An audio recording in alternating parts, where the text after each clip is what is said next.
Contract to close, and I guess what we're going to focus, I know that what we're going to focus on is you know, describing the deadlines and the step-by-step the deal, you know, to take a deal from contract to close, right? We'll also be looking at what to avoid and how different deals can fail. The equation is endless, okay? We're just going to be scratching the surface here today, but there are some things we can do to safeguard our transactions in the form of best practices, right? All right, let's move on to let's see that page. Are you turning the pages, Ed? I am. All right, let's go. Right, what will be, you know, what we will be, here we go. So today we're going to focus on some skills, and they are negotiating contracts, transaction management to closing, vendor management, and compliance risk management. Hold on a second. Shut that off. Right, there you go.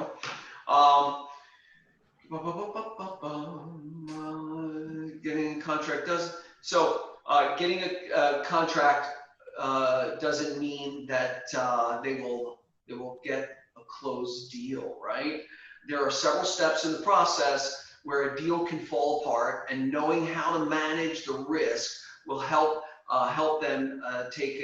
you take a contract to the closing table. So who in today's class has bought or sold a house before personally? Anybody? No? So I have, and it has, right? And there are lots of things that happen after the signed contract, and this is really where this is really a big part of your client experience. Most times, like all of you here, you're walking into the unknown, and you rely on your agent to be your guide through this complex process, right? There's lots of stress, and people deal with stress in different ways. Your clients are also not immune to the stresses of a real estate transaction. You know, here in this list, you know, you know, this class focuses on growing your business and running your business. This class right here is really focused on the run side, of the functionality of the transaction. Again, negotiating contracts, transaction managements to close, vendor management, and also compliance risk management. All right, let's go on.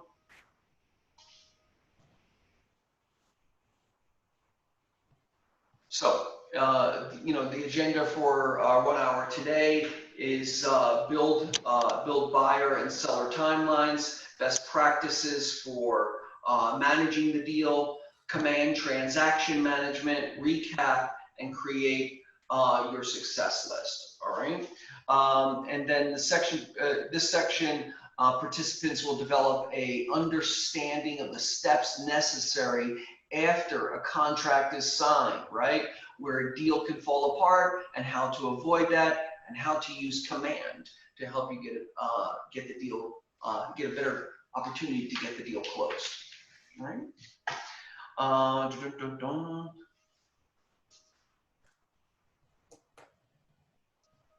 So as a class, we're going to draw a timeline of the buyer's side of this process from contract to close, and then from the seller side, you'll work with these timelines throughout the session. So be prepared to be able to visibly draw both timelines on a flip chart paper or on a board. You'll need enough room to display both the same timelines at the same time, right? Or the timelines. Participants will be able to copy and take notes about the timelines on page 3 and 4 of the participants guide. I hope you've all drawn out. So draw a timeline. I usually do this class in a much different way, so please allow me to learn a little bit as we go along here. Because I was just thinking, Joey, you don't have your whiteboard. Whiteboard. I like to draw the line in the whiteboard and really keep an eye out. But these big rocks in here are very, very, very important. And also this class was created on a national platform, and the minutia of each state and every regional jurisdiction is ever so slightly different, right? So we will do the best we can. Hey Joey, by the way, they do have like a virtual whiteboard. If you share your screen, you can like draw and stuff. I don't know if that helps, or is it going to be more of a distraction? Yeah, I'll have to write. It would be great if I could write right over this, but that's okay because I'd have to write with my cursor. Or can I type in? Nah. You want to try it? I can. Let's let's stick with this and we'll draw over it. Let's say okay. That's the whiteboard itself. Yeah. Okay. You want me to leave that there? You want? I lost it already. Yeah. I removed it because you said you want to. You want me to leave the whiteboard? Let me try it for a second. All right. All right. Cool. Let me just see what the. And here, let me make you a co-host so that I can actually draw on it.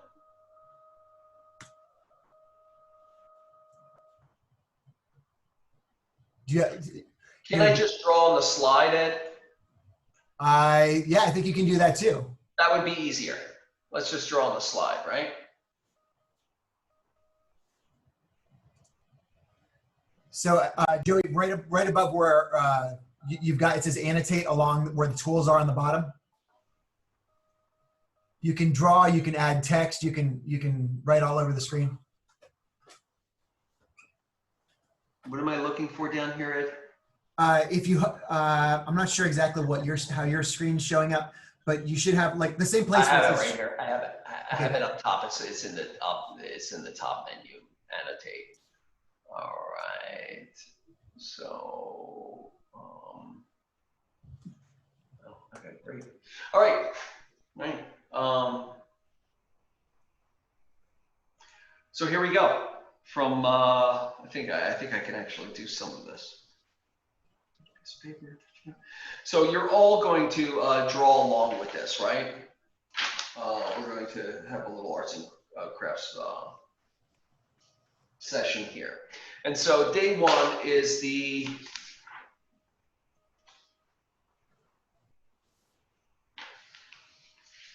I just need to see how this practice is.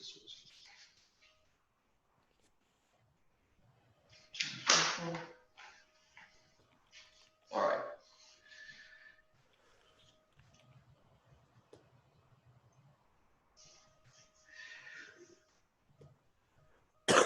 All right, I'm gonna blow through this because this is gonna slow me down. Okay. Okay, I'm gonna at least this part of it, right? So let's just go back to the timeline. Go back one more, Ed. That's the first timeline, the buyer timeline. That was the first one. All right. Let's get this clear. All right. So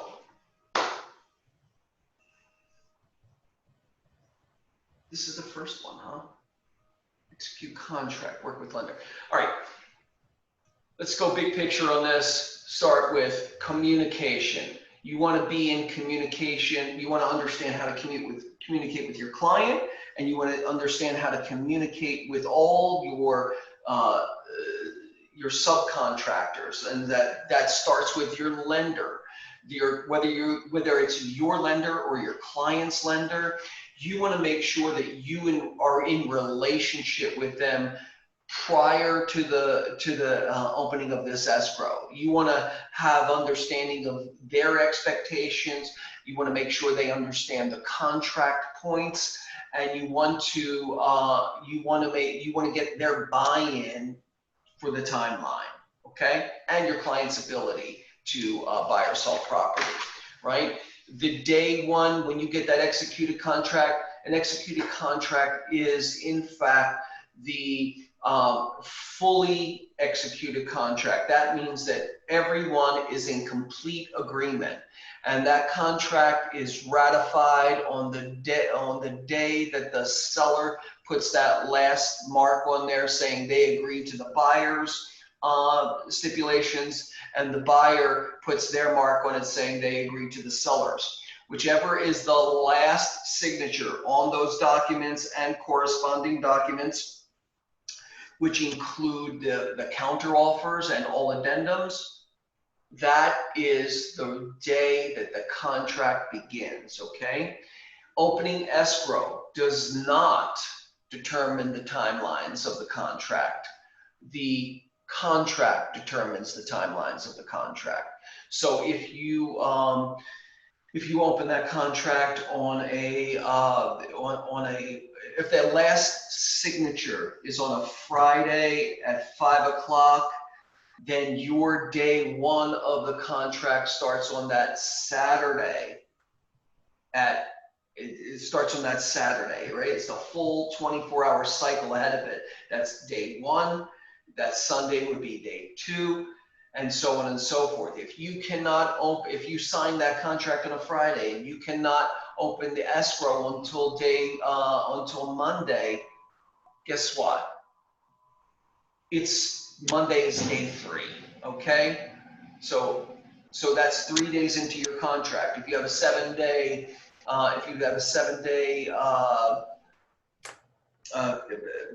buyer's investigations, by that Monday, you're 3 days into it already.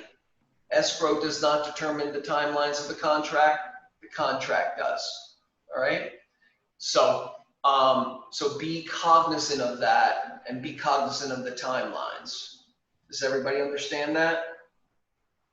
The defaults, which we'll stay to here, are 17 days for discovery and inspections, 17 days for appraisal, and 21 days for loan.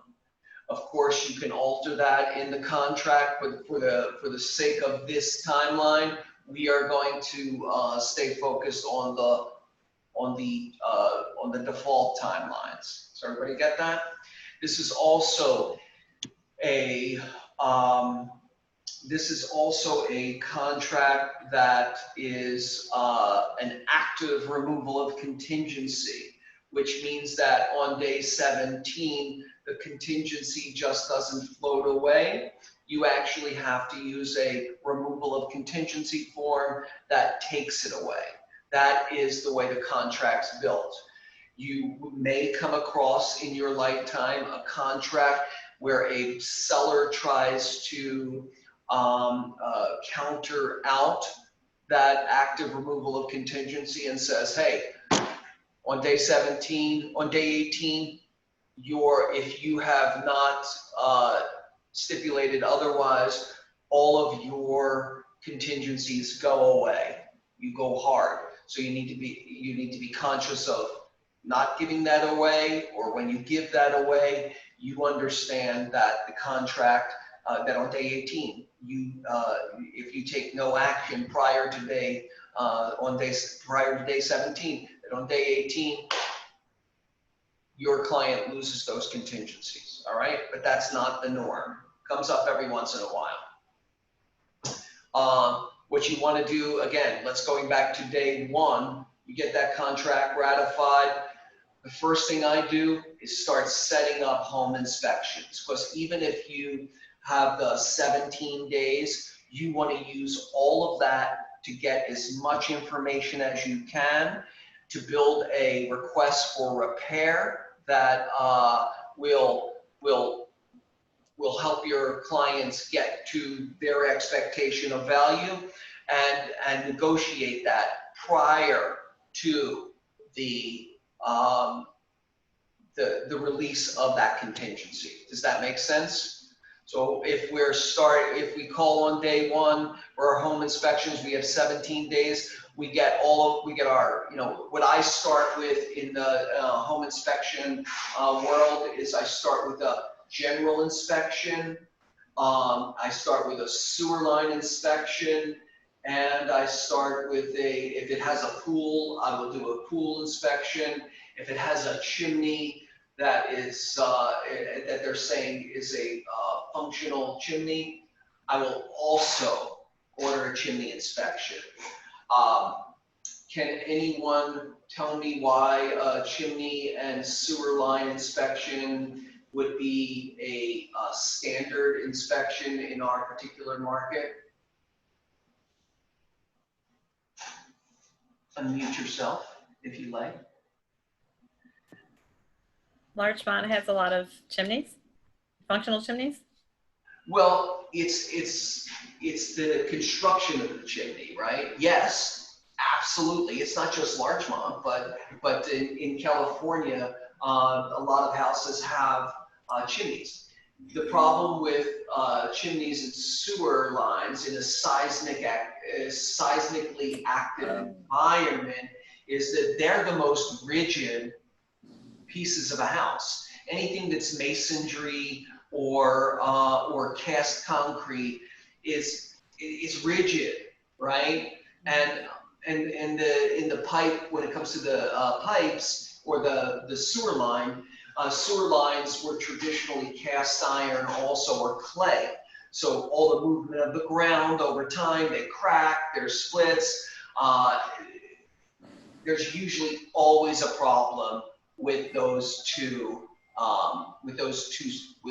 systems because of the rigidity of both of those objects. And so and a pool also, right? It's a giant concrete bowl in the ground. So that's why I start off with those inspections, right? And then I look to the general inspection to say, what is the inspector calling out for additional inspections? And that's when I bring in the home inspection. That's when I bring in the specific subcontractor, roof or plumbing or electrical, whatever necessary, or foundation, whatever system is called out. Now you want the home inspector will not give you estimates. You want to make sure that you get a service provider who can provide you with an estimate. Because what you don't want to do is go back to the seller with a high ask and an unsubstantiated ask, right? You don't want to go back to the seller and say, hey, there's a lot of stuff wrong with it. This house, here are some of the things that the general inspector said. We think it's going to cost $40,000 to fix all that, right? You want to come back with estimates that quantify and justify your ask. It's much more compelling, believe me. If a seller comes back with, or a buyer comes back with an ask that is unsubstantiated, me as a seller's representative, I'm going to tear that apart. And oftentimes I'm going to push it back and say, do your homework. If you want this to really, if you want to create a compelling conversation with my client, then do your homework, right? Go get the actual estimates and tell me how much it's going to cost. This is not a consolation prize for your subjective, ask. This is you're saying that what you found materially affects the value of this property. I want to know how much exactly, right? So, and get that all done before that's why you start day one. Get it done before your contingencies wear out, because the request for repair is not tied to the contingency removal, okay? You can't say, oh, I haven't got my response from contingency removal yet, so I'm not going to remove my contingency for disclosures. They're not tied together. So that's why you want to give it enough time to do that request for repair, whether it be a reduction, a remedy, or a credit of some sort prior to those contingencies coming off. At the same time, ask again. Yeah, what about condos and townhomes? Same thing. Same thing. What if the Is that all? what if the estimate like didn't come back, or the appraiser didn't come back on time? The inspection, Sure, I understand. it wasn't done, like if inspection for everything, like it took longer than 17 days. Stuff happens, but if you've done all you could to get it done in an expeditious manner, and you know, oftentimes we do, and holidays in there, and availability and all of that, then ask for an extension. Don't just close, you know, don't just hide whilst your contingencies run out. They have a tool, the seller has a tool called the notice to perform that can compel you to remove your contingencies within a 48-hour window, or whatever you agree to for the notice to perform in your contract. But let's say 48 hours to get it. It's actually 3 days, I think, is the 72 hours is the default. So that's 3 days. They can give it to you 3 days before the contingency runs out. You want to be on top of it and say, hey, I'm having a hard time with one of these vendors getting them in. They can't get into this time. Could I have an extension on my discovery or my inspection contingency? Don't do that on day 17 though, all right? Do it on day 15. Do it as soon as you know there's a problem, right? And that instills trust between you and your agent on the other side. You want to keep that communication open, and you want to keep it amenable. You want them to trust you. If you wait to the last minute, that trust starts to wear down. Does that make sense? Yes, thank you. Okay. All right. So what do we have here? All right. Then, all right. Home inspection. What is the second?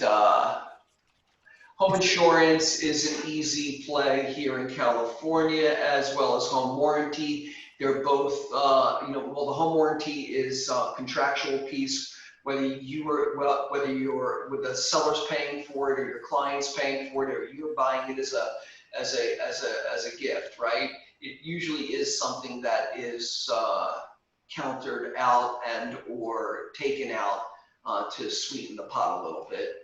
Home insurance is necessary. You will have to have that before the end of the day, right? Is there another slide with a timeline, Ed, or is that just my? The next slide is from the seller's point of view. You want me to go to that? Yep, let's go there. Hey, Joey, with regards to home warranty, what companies do you like to use? And is there a dollar amount that you typically put down for home warranty? Yeah, there is actually. I would say 2,400 square feet or less, you're looking at the 650 range, right?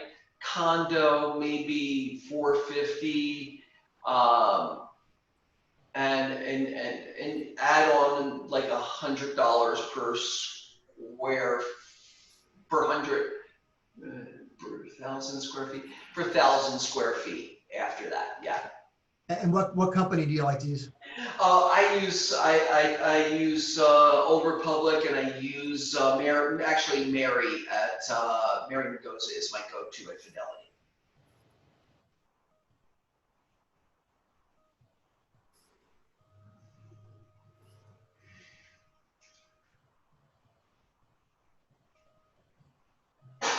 What is it again? I'm sorry, what company do you use? Fidelity Home Warranty, Mary Mendoza.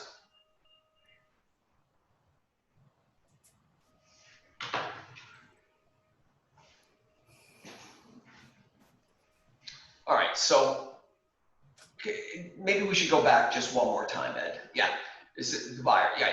So all of the bulk of what has to be done in this timeline from the buyer's perspective is done in that contingency period.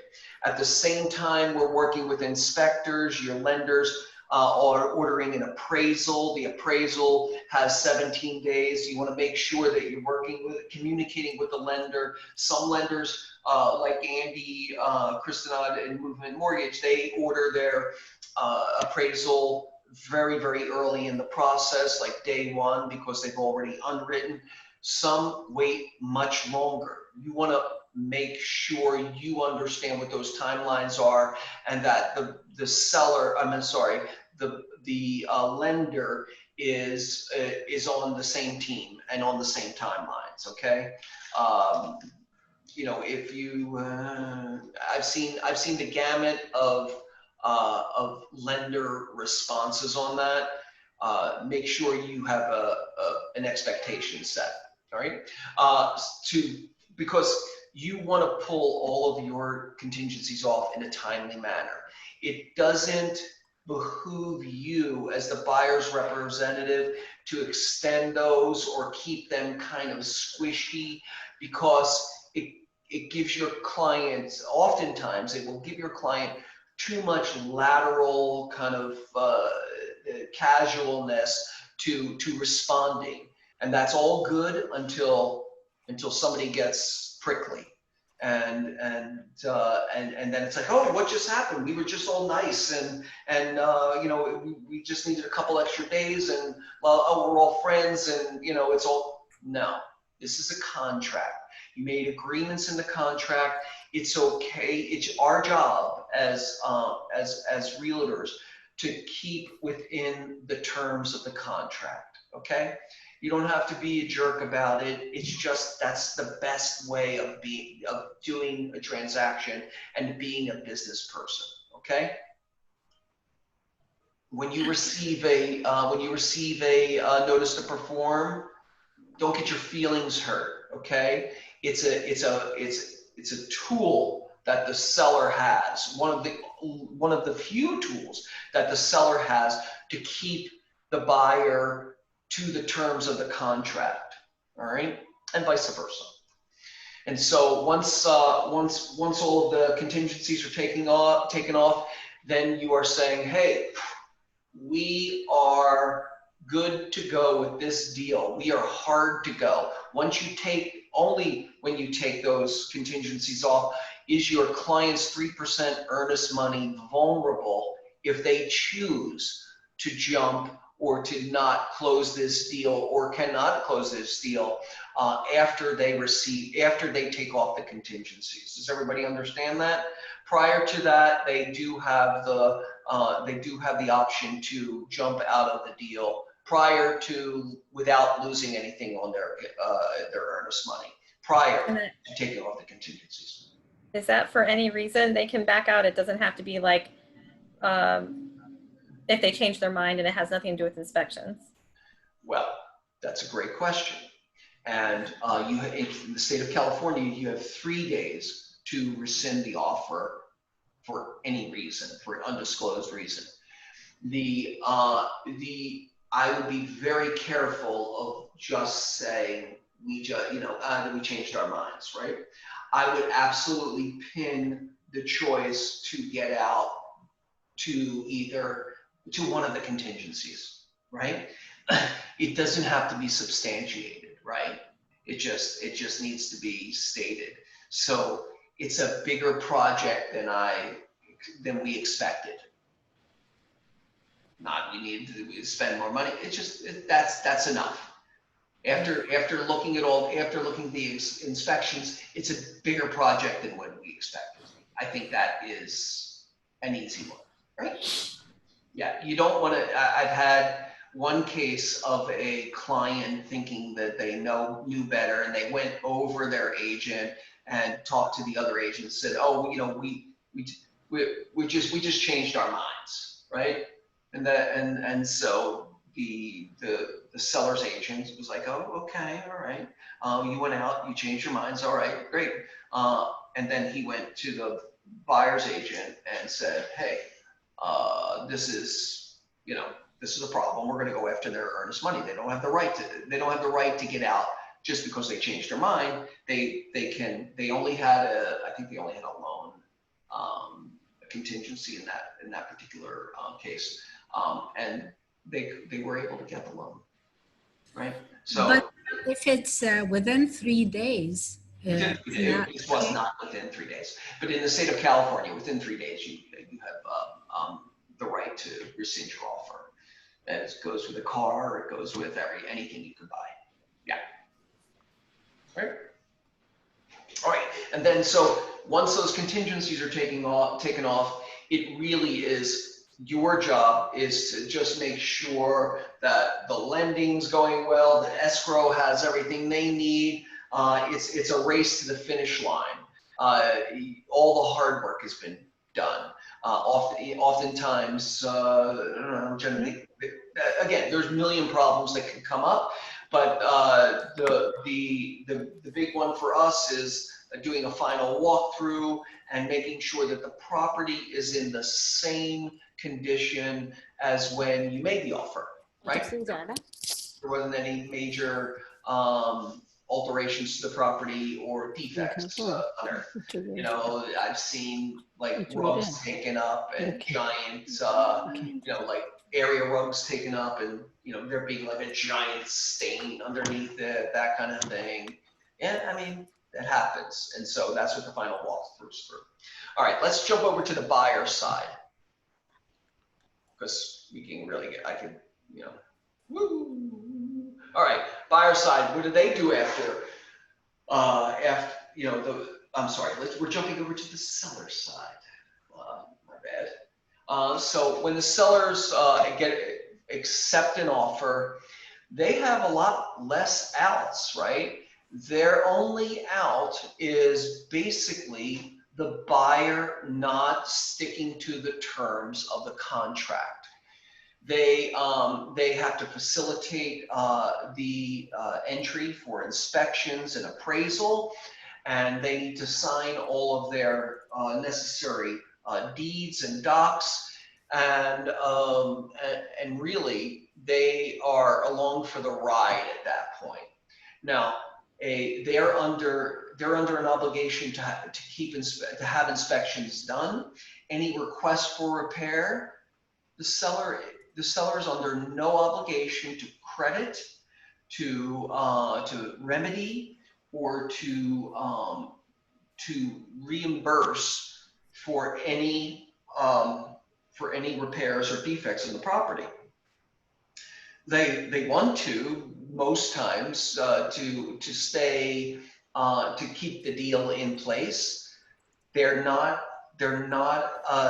obliged to tell you everything they know about the property in the form of disclosures, but they're not obliged to be, plumbing, to do plumbing inspections or electrical inspections, or to have some higher knowledge of the systems of their property or the defects of their property based on just being homeowners, all right?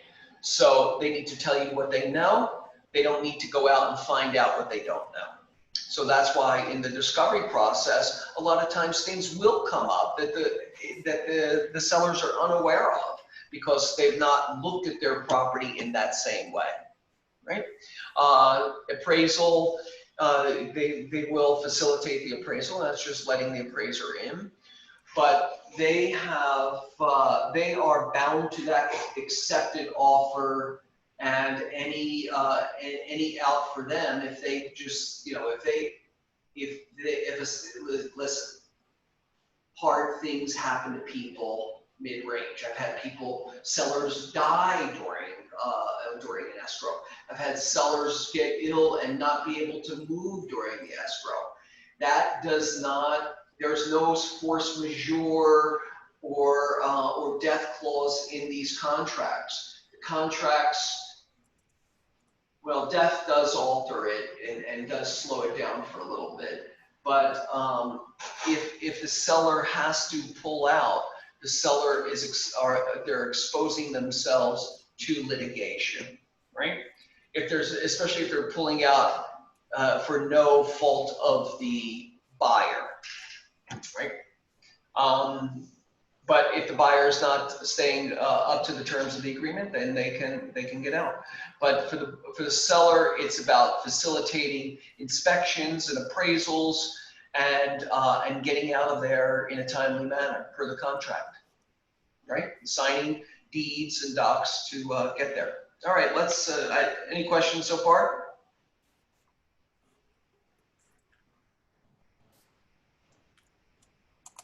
All right, let's go to plot communication points.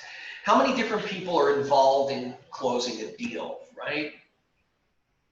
Could anyone name some of the people involved in our transaction? Lender Yeah, absolutely. and transaction coordinator. Sure, absolutely. Sometimes more than one, right? Sometimes one. Yeah. Fine. Yeah, Inspectors. there you go. Excellent. Yeah, all of those people. And then we have title company, and then we have escrow company, and we have, the plethora of inspectors. All of these people have impact on your deal, on your client's experience, right? And so one of the many ways that you provide value to your clients is by making the closing happen seamlessly. Your relationships are essential for closing a deal as they are for getting a deal. It's important to know who to contact, when to contact, and what you can do to make sure that every one of the people involved in getting to close has the information they need to move forward. Okay? It's a team effort. You are the team leader in this experience, right? How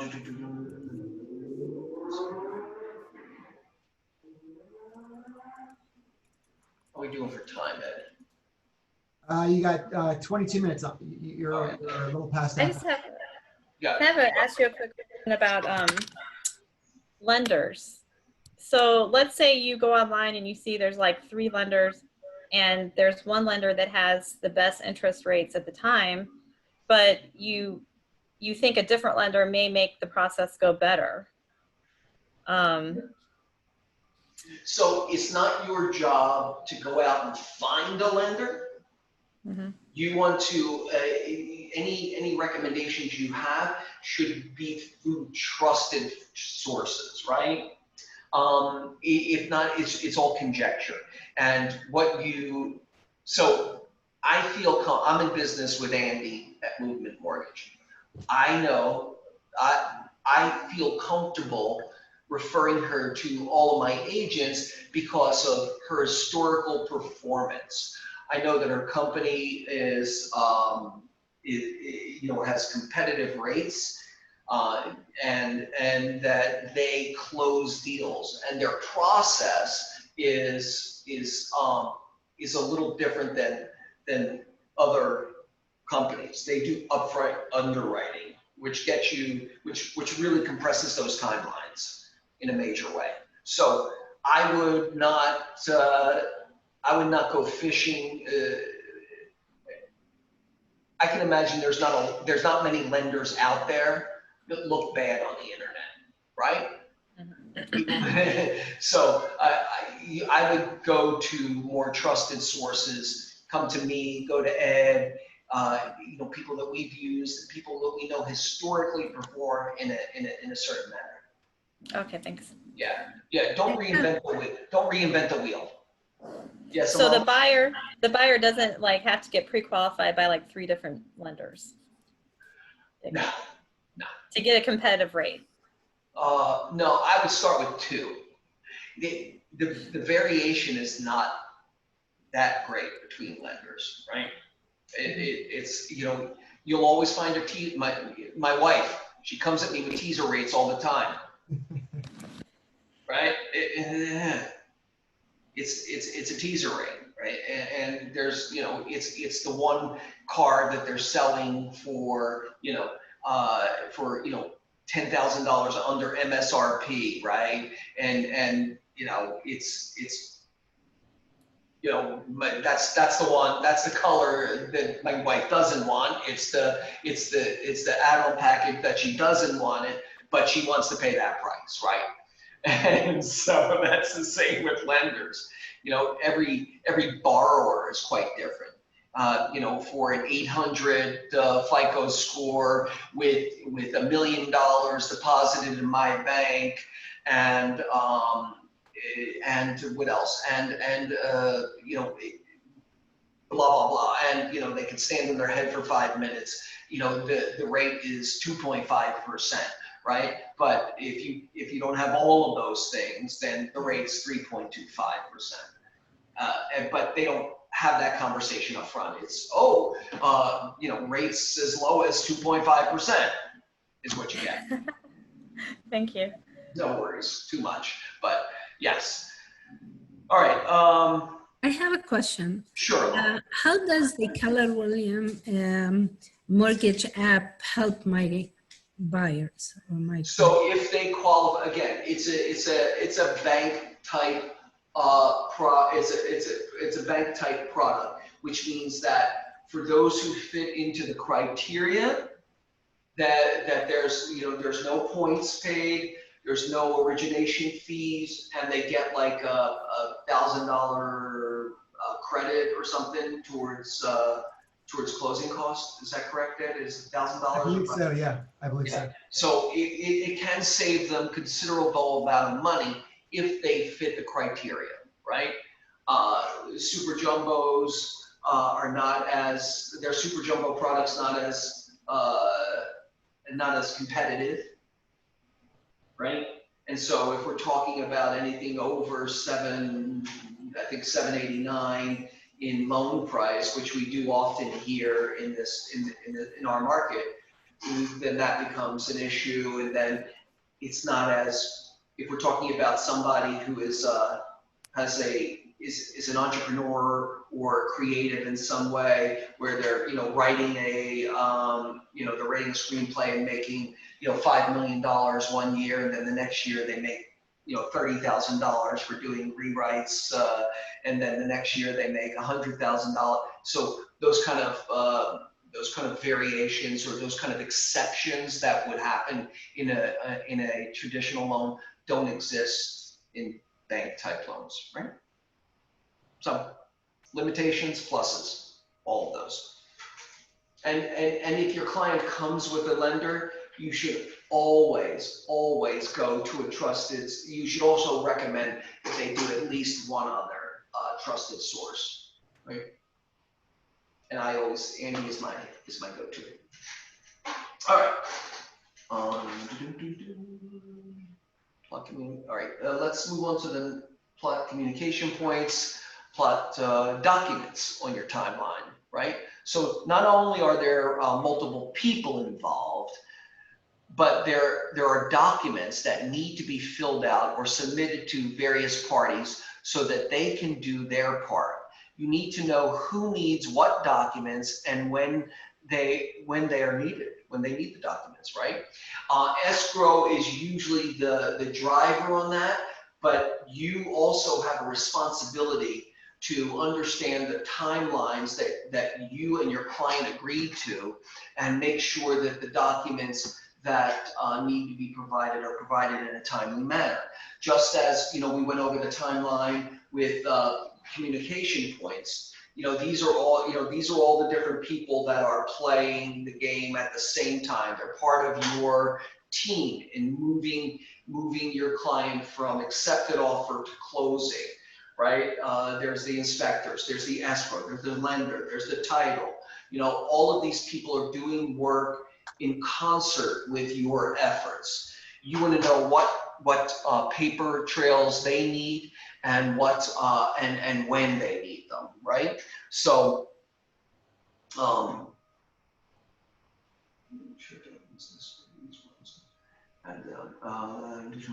so there's a lot of documents and tasks to be completed and tracked after the contract is signed. Developing a system in command will help you ensure that you meet every deadline and get to the closing table before the end of the session. You'll be able to customize command to help you meet each step on these timelines.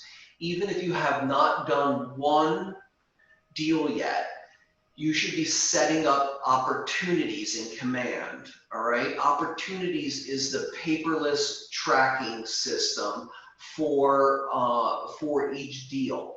There's a basic checklist that is in there and a basic timeline that you can alter step by step.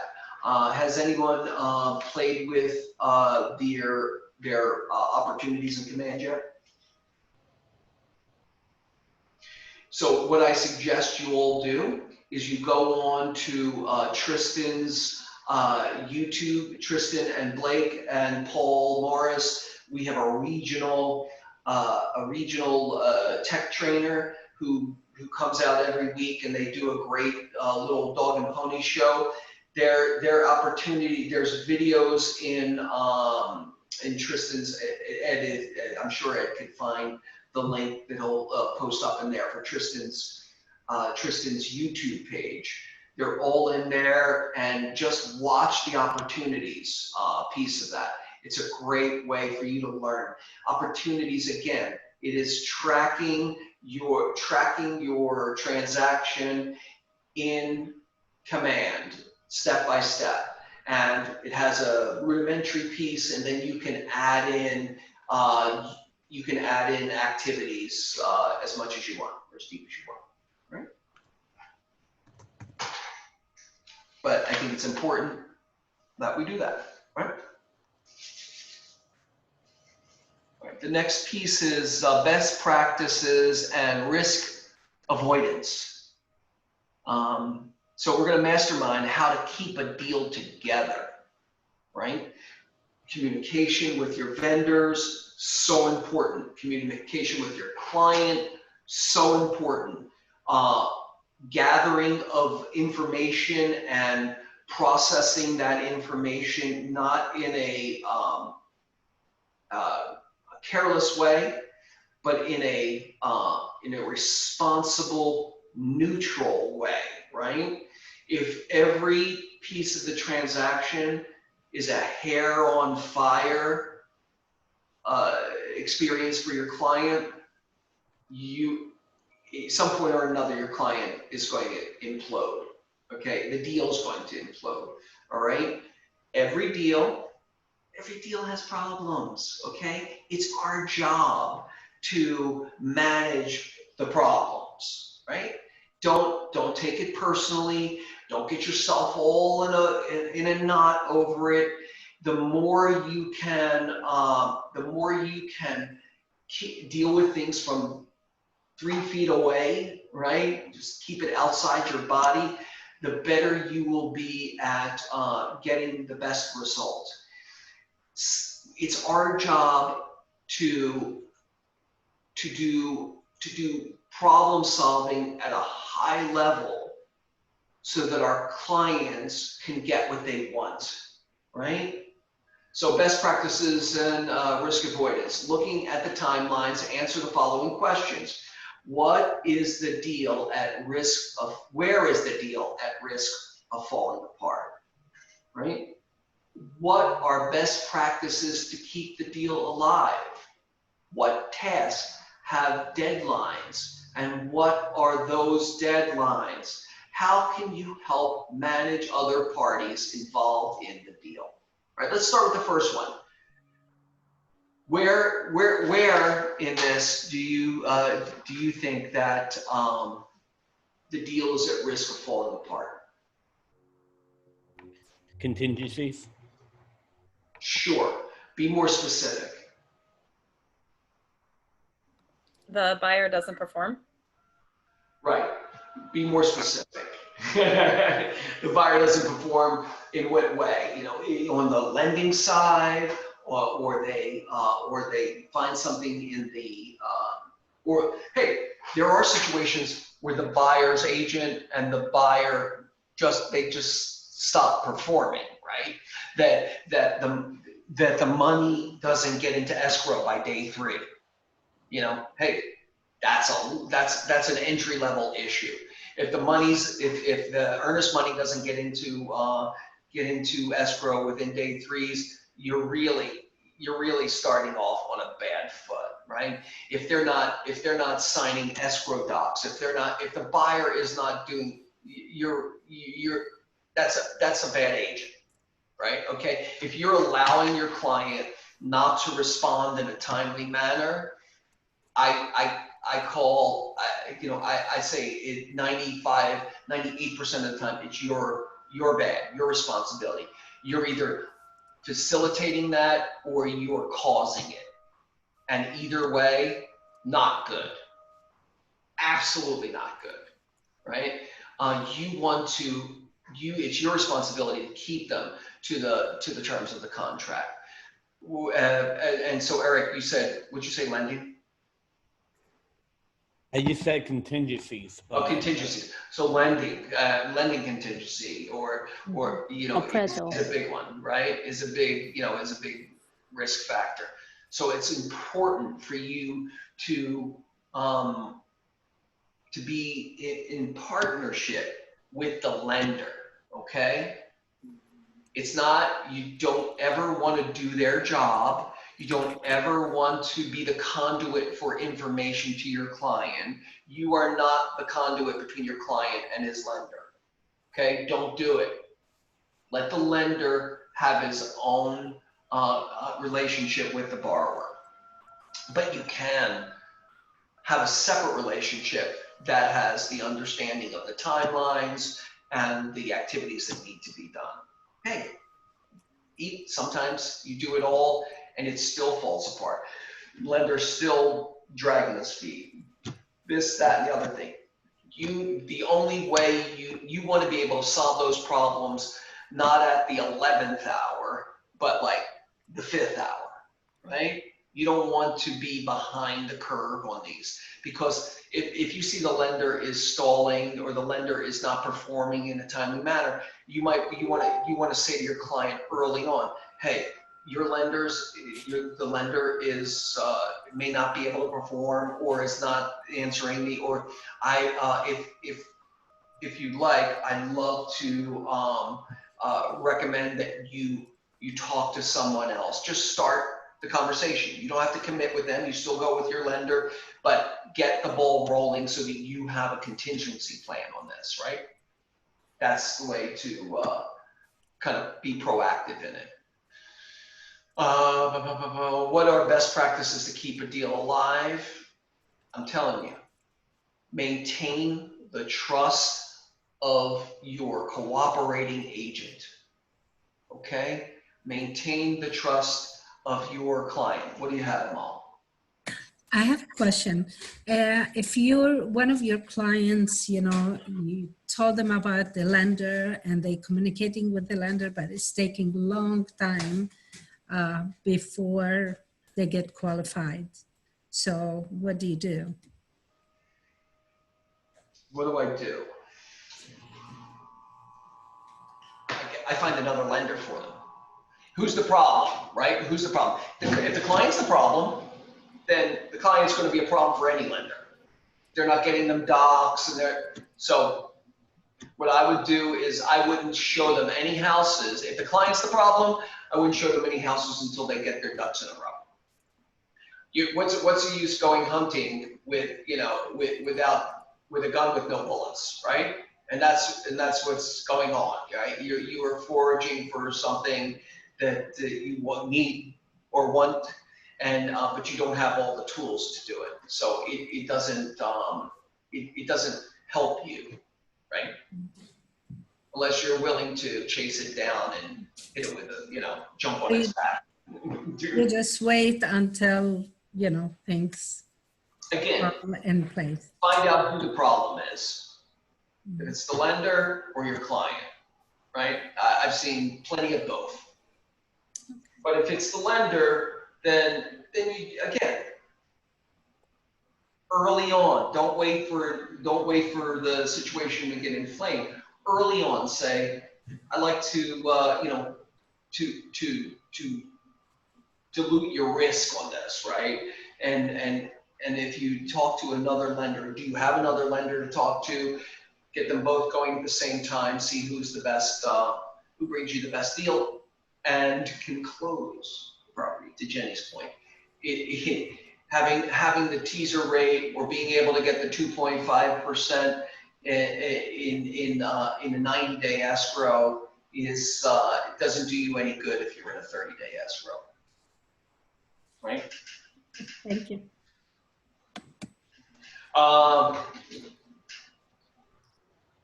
Yeah, what tasks have deadlines, and what are those deadlines? You know, your contingencies and such have deadlines. It's not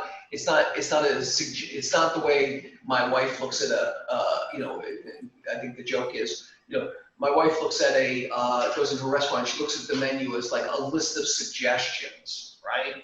They're not actually, you know, she can go off the menu for anything. And she's assaulted when she finds out that the chef is not doing any alterations, right? This is a contract. The contract is an agreement between two parties. It's legal, all right? So you want to make sure that you and your clients use the necessary tools and documents if you want to alter those. Asking for an extension is not a bad thing. It's just do it in a timely manner. Have the set the expectation with the agent. Say we're getting the lender's a little slow. You know, we're in this COVID situation. The lender's a little slow. We might need a little more time. Okay, that's the conversation a week before, and then you get 3 days before and say, listen, this lender doesn't see, you know, he's really up against it. It looks like we're going to need 7 more days. We just got the appraisal done. Is going to be done tomorrow, and you know we won't get it back for you know 2 or 3 days. We're going to need, you know, a 5-day extension on the appraisal, right? Don't keep it in a don't wait till that heightened point. That's going to erode the trust that the agent on the other side has with you if you're constantly waiting to the last minute to push him, ask for more, okay? He needs to be part of the solution. Yes, Jenny? I saw on the MLS that a lot of houses have as is. Do you do inspections? You still do inspections. It just means that they don't pay for it. So when I say this, it's not to make that statement meaningless, but it's to just set your expectation properly. As is has no bearing on the contract. All right? As is a statement of intent. It does not preclude you from doing inspections. It doesn't preclude you for asking for remedy. It doesn't preclude you for asking for some kind of reduction. It's saying this is the seller's intent is to not do that. And so you ask, the seller has 3 choices. They say no, they say yes, or they counter, right? You have 3 choices. You can accept, you can counter, or you can say no, right? That's all part of the process. But so if I'm a seller's rep, let's talk about being a seller's rep, and my seller says, I am not going to do any I'm not going to do any reduction or they can inspect whatever they like, but they're not getting anything from me. Okay, so if that's the route you want to go, let's give it the best advantage. Let's get them all the information we possibly can. Let's do a pre-inspection and let's show them all the defects. Make your offer based on these defects, on the understanding. I would go even one further. I'd put the estimates in there too, because sometimes it's like, oh, well, we knew it was a problem, we just didn't know how much it would cost to fix that problem. Okay. And they could still ask, they could still do their own inspections, but at least it's all up front. And if you really want as is, I think that's the better way to go. That make A sense? pre-inspection is an inspection before you make an offer? No, I would get the sellers to do a general inspection prior to putting it on the market and send that information out with disclosures to any potential buyers. Oh, okay, thank you. Say, make your offer based on knowing all of this. So you still have to do the inspection before you put the house on the market, like disclosure, right? No, you don't have to do an inspection before you put the house on the market, but I highly recommend it that you do that. It just, especially in these particular times, it gives more information to the potential buyers so that it takes a little bit of the, it takes, like they won't have to be so invasive with their inspections. Just takes it off a little bit. Yeah, but it's not, it should be the trend. It's not right now. All right, let's move on to the next one, sorry. Yeah, your co-broker relationship. I think we talked about that. It's really, really important for you to look at your co-broker as your partner in this deal. You have two non-professionals selling a product that is most time, a possession that is most times emotionally charged and with desire and memories and all kinds of stuff on the seller side, and then on the buyer side, they see it as something that they want, and there's emotions in that. And here we are, the two professionals in the middle, trying to be the conduit between this bag of cash and this piece of paper saying that I own it, right? So I never understand why a agent would go out of their way to create an adversarial relationship with their cooperating broker, but they do it all the time. I would go out of my way not to. Yeah. Ed?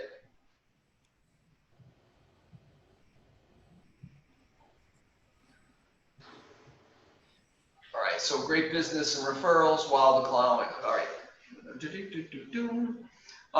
Clients that feel that, so you want to get the clients, you've done all this work to acquire the client. You've done all this work to get the client what they need. Now you have the opportunity to leverage that experience. You created a winning experience with them. You want to get them in that moment. You want to get them in the glow of that moment to work with you, to stay connected to you, to do you absolutely want them to give you reviews, and you want to get into their their client base, right? All right, so there are some things that that KW has given us to help add to the value after we close the deal, right?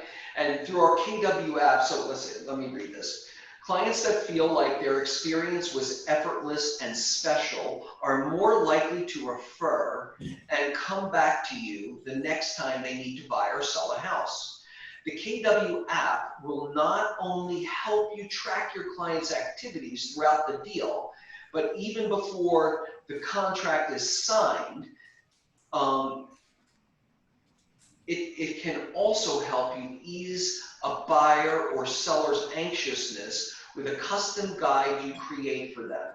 They can tell where they are in the process and what comes next. When you promote the when you promote and recommend the KW app, you can be in your client's pocket 24 hours a day, 7 days a week. So yes, as you're putting your, one of the pieces that I forgot to tell you in opportunities, as you're going through opportunities and working the particular deal in opportunities in command, your client is also able to see the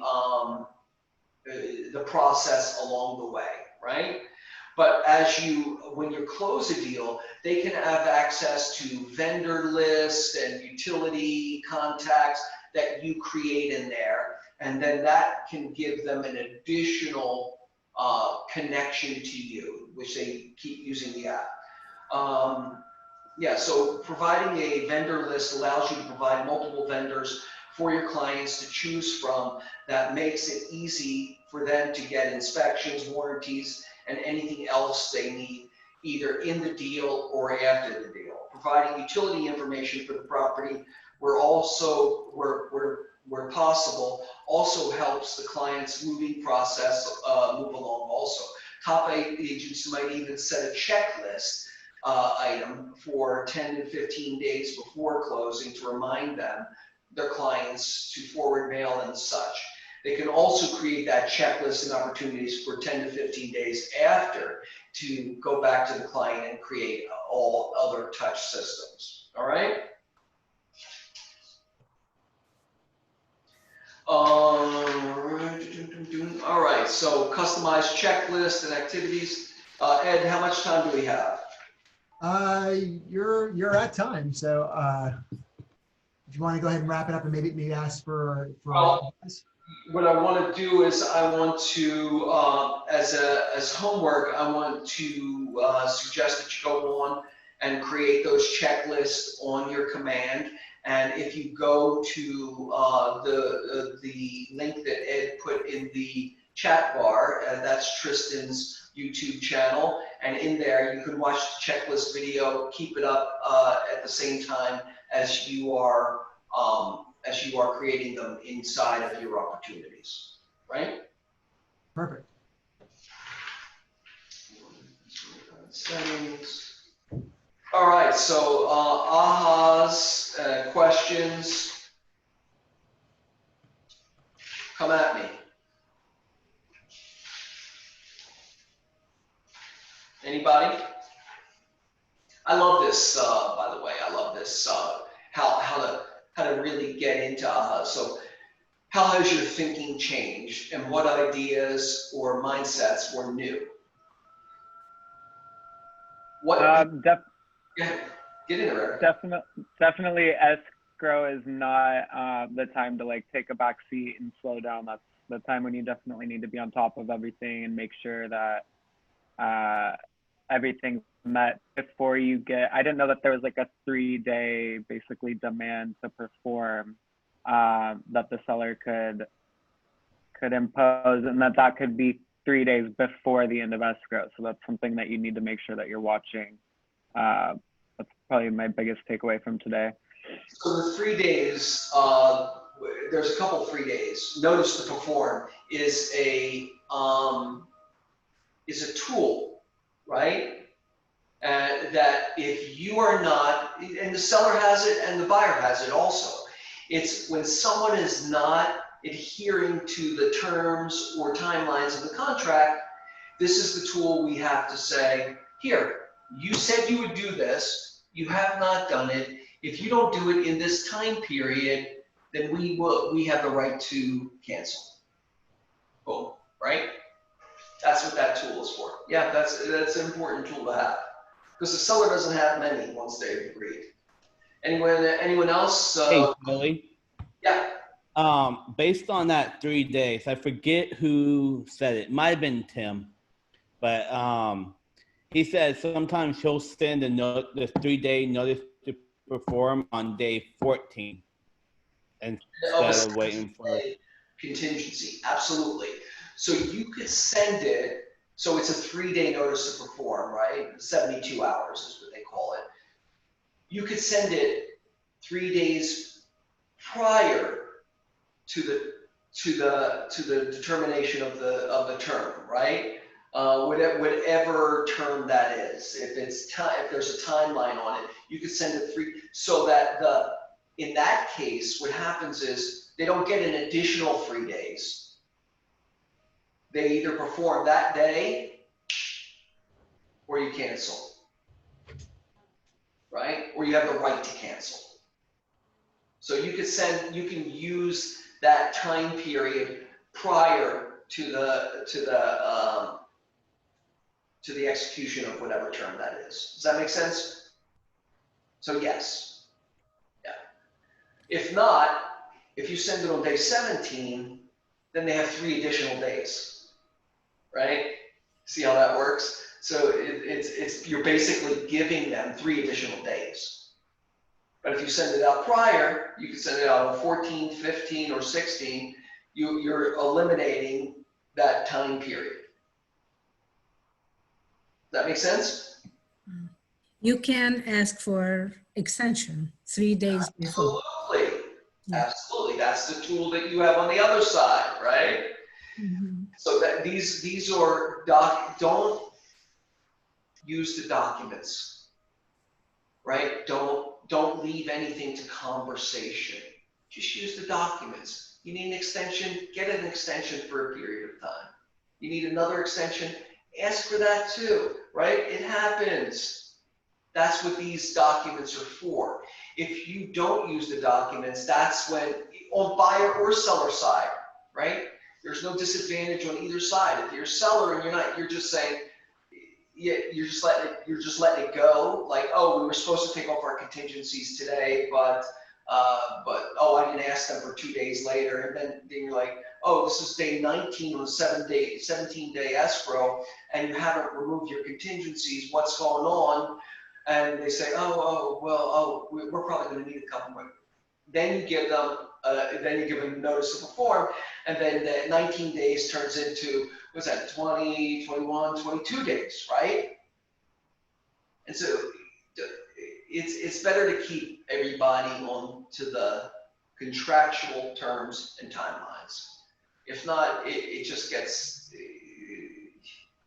you'll get your butt handed to you more often than not if you just allow things to float along. Is there a timeline when a buyer makes an offer on how long they have to wait to hear back from the seller? Like, let's say they're interested in 3 houses, and so their first choice, they make the offer, and they want to move on if they don't, if it's not going to work out. Default, you can make as many offers as you like, right? You can't be in multiple escrows, but you can make as many offers as you like, right? 3 days is the default. You can make that, you can change that contractually. It's built in, 3 days. I think it's very close to the signature line that says, sets that time for it. But you can make it, it's like you can make it tomorrow at 12 o'clock. You can make it by 5 o'clock today. You can make it whatever you like, but 3 days is the default. Does that make sense, Jenny? Yes, thank you. But you've seen people make offers. So if I made offers, let's say on 3 houses,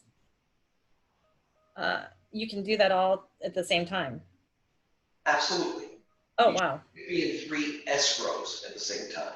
Okay. So what you will do, if there's one you want and you get it, the right thing to do, which is not done very often, is send a document that is in your library, in your zip forms library. It's a rescinding of an offer, right? Or cancellation of offer made, something like that. But you can, and that would be the highest and best legal thing to do. A lot of times people just say, call the agent or send them an email and saying, I'm rescinding my offer, or we're bowing out. Again, you have that 3-day right of rescission. Mm-hmm. So if you get into one today and you get an accepted offer and the next one comes in the next day, and you're like, I really want that one, you just, it's not pretty, but you're able to do that, right? Thank you. What you Thank you. don't want to do is open up more than one. Yes. Any other houses? How will your behavior be different going forward? What actions will you take going forward? What tools, models, or systems will you definitely use? How will they make you accountable? I would really, I'll pound this one more time. Build out your opportunities now, even if it's at a rudimentary level. You can always add on. You can always create a template that goes into more detail, but start with the simple checklist. And by the way, for those of you who I are, have a question for you. go ahead. So the governor just rolled back a lot of the reopening and closed down like gyms and bars and offices and stuff again. How do you think that's going to affect us? So it won't affect it. So this office never really officially opened, right? It's going to affect it less than it did last time. It's not going to be as startling, right? People who are engaged in this process do not already understand the path forward. It's going to freak somebody out. It's going to annoy someone. It's going to make someone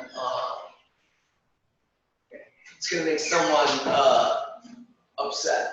But I think it's a low percentage rate. All right. Anybody else?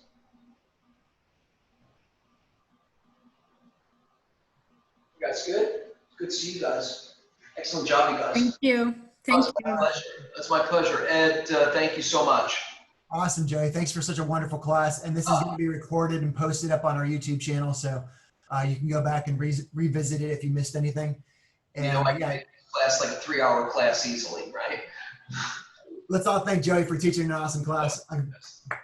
I had to restrain myself. Bye, guys.